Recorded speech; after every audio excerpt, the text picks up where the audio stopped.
Stud charge ഒക്കെ വരുന്നത്? നമ്മൾ സ്റ്റഡ് ചാർജ് വാങ്ങിക്കുന്നത് 4 രൂപയാണ്.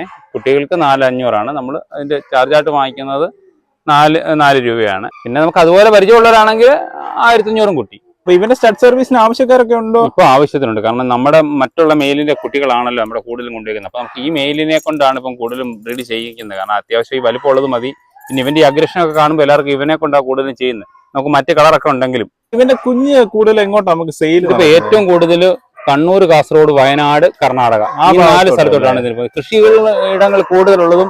കാരണം ഈ അവരുടെ ജോലിക്കാർക്ക് ഇവരെ ഏൽപ്പിക്കാൻ പറ്റും. വലിയ ഭക്ഷണമൊന്നും കൊടുക്കാതെ തന്നെ. ഭക്ഷണം കൊടുക്കണം എങ്കിലും മറ്റുള്ള ഡോഗിനെ നോക്കുന്ന നോട്ടം വേണ്ട. ഇവർക്ക് കൂടൊന്നും ഇല്ലാതെ വേണമെങ്കിൽ അഴിച്ചുവിട്ട് വളർത്താം. ഒരു ഷെഡിനകത്ത് വേണമെങ്കിലും വളർത്താൻ പറ്റും. അപ്പൊ അതുകൊണ്ട് കൂടുതൽ കൃഷി സ്ഥലങ്ങൾ ഇപ്പം വയനാടൻ പ്രദേശത്താണ്. അവിടെയാണ് ഏറ്റവും കൂടുതൽ ഇവരുടെ പപ്പിയെ പൊക്കോണ്ടിരിക്കുന്നത്. അപ്പൊ നമുക്ക് ഓൾ കേരള ട്രാൻസ്പോർട്ടേഷനും ഉണ്ട്. കൊറിയർ സർവീസ് ഉണ്ട്. കൊറിയർ സർവീസ് ഉണ്ട്. അപ്പൊ ഏത് ഭാഗത്ത് കേരളത്തിൽ എവിടെ വേണേലും നമ്മൾ